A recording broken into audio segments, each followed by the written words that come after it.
지난 한 주간의 이스라엘과 중동에서 일어난 소식을 전하는 이스라엘 중동 리포트입니다. 이스라엘과 하마스가 휴전 협상 도중 하마스의 기습 로켓 공격으로 전쟁이 재개된 가운데 이라크에서는 IS 이슬람 순위파 무장단체가 미국인 기자 제임스 라이트 폴리를 참수하는 영상을 공개해 전 세계가 경악을 금치 못했습니다. 지난 한 주간도 중동은 끊이지 않는 전쟁으로 혼돈 속에 있었는데요. 지금부터 이 현황을 자세히 전해드리겠습니다. 이스라엘과 팔레스타인 무장정파 하마스의 한시적 휴전이 20일 0시에 종료되면서 양측의 공방이 더욱 가열됐습니다. 앞서 8월 13일부터 19일까지 닷새간의 임시 휴전이 종료되기 8시간 전인 19일 오후 하마스가 이스라엘 남부 베르셰바시에 로켓포탄 3발을 기습 발사해 이에 맞서 이스라엘도 가자 공습을 재개했습니다. 양측은 한시적 휴전이 파기됐음을 선언했습니다. 팔레스타인 협상단의 아잠 알 아흐메드는 이스라엘이 협상단을 소환하면서 협상이 깨졌다면서 휴전은 실패했고 이것은 이스라엘의 책임이라고 주장했지만 마크 레게브 이스라엘 정부 대변인은 하마스의 로켓 공격으로 협상이 불가능해졌다면서 명백한 정전 위반이자 협상 약속을 저버린 거라고 반박했습니다. 이렇게 이스라엘과 하마스와의 휴전이 실패로 돌아가면서 하마스 내에서는 이스라엘 협력자 18명을 가자지구 시내에서 공개 처형했다고 밝혔습니다. 앞서 이스라엘의 공습으로 하마스 군사조직인 알 카사며단 사령관의 부인과 아들이 죽고 고위 지휘관 3명이 숨진 데 따른 보복으로 보입니다. 검정 복장에 마스크를 한 하마스 무장대원들은 가자 중심부 광장에서 이스라엘에 협력한 것으로 보이는 7명을 공개 처형했습니다. 총살된 7명은 얼굴에 두건이 씌어진 채 손이 묶여 있었으며 사원에서 기도를 마친 많은 군중이 처형 장면을 지켜봤다고 목격자들은 전했습니다. 또 가자 내 버려진 경찰서 건물에서 이스라엘 협력자로 보이는 11명이 무장대원들에게 처형됐다고 보안 관계자들이 밝혔습니다. 다음 소식입니다. 이라크 순위파 무장반군 이슬람 국가의 미국 언론인 참수에 전 세계가 경악한 가운데 미국은 IS의 잔혹성을 비난하고 공습 강행 등을 통한 강경 대응 방침을 천명했습니다. 국제사회는 이라크 정부를 지원하기 위한 움직임에 나섰습니다. 버락 오바마 대통령은 20일 미국인 기자 제임스 라이트 폴리의 죽음에 대한 성명을 내고 우리는 모두 그의 죽음에 고통을 느끼고 슬퍼하고 있다고 말했습니다. 그는 IS를 암으로 규정짓고 중동의 모든 국가와 국민 사이에 이 암이 퍼지지 않도록 공동의 노력을 벌여야 한다면서 21세기에 IS가 있을 곳은 없다고 강조했습니다. 존 케리 국무장관은 별도의 성명을 통해 IS와 그들의 사악함은 반드시 파괴돼야 한다면서 미국은 IS와 같은 악마에게 절대 물러서지 않을 거라고 밝혔습니다.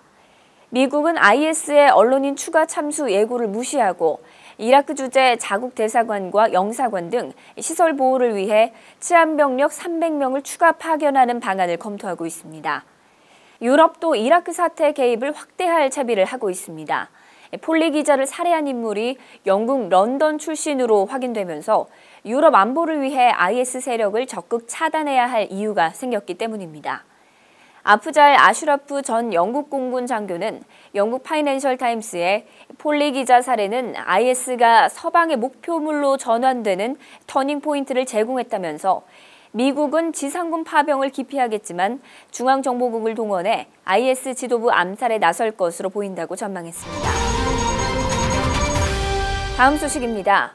최근 국제사회의 관심이 온통 이라크 내전과 이스라엘 팔레스타인 충돌 사태에 쏠려 있는 사이 수많은 생명이 소리도 없이 사라져가는 비극의 현장이 또 하나 존재했습니다.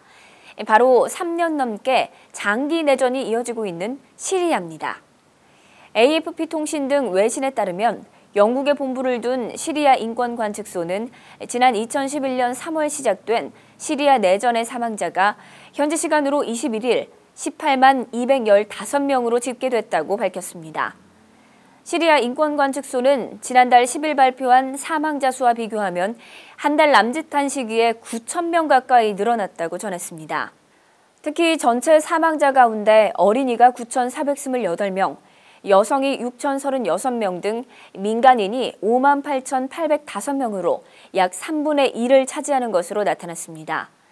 또 알카에다의 시리아 지부 격인 알-누스라 전선과 이슬람 국가 소속 대원을 포함한 반군은 49,699명이 숨졌고 정부군은 6만 6천여 명, 시리아 정부군을 돕고 있는 레바논의 무장정파 헤즈볼라는 561명이 사망했습니다.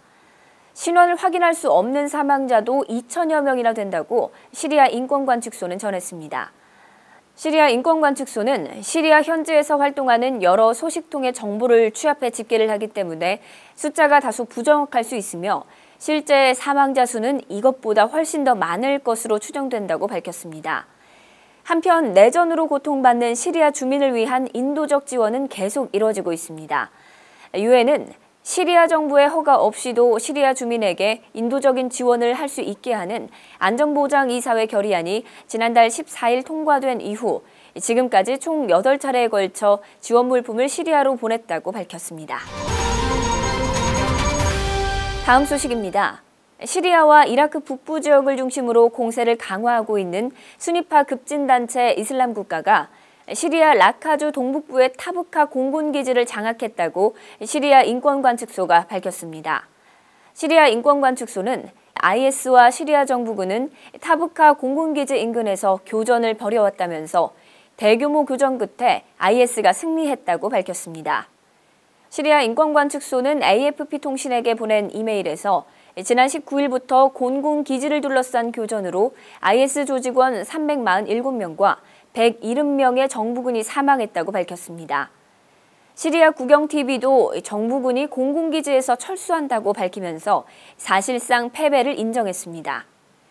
국영TV는 타브카 공군기지를 지키기 위한 대규모 교전이 있었다면서 정부군은 우선 철수 뒤 재배치 작업을 할 것이라고 밝혔습니다. 타크바 공군기지에는 전투기 편대들과 헬리콥터들 이외에도 탱크와 포대, 탄약 창고 등이 있습니다. 이 기지는 IS가 라카주의 93여단 군사기지와 17사단 군사기지를 탈취한 데 이어 세 번째로 장악한 시리아 군사기지이자 동북부 지역에 남은 최후의 정부군 공군기지입니다. 이스라엘 중동 리포트 오늘 순서는 여기까지입니다.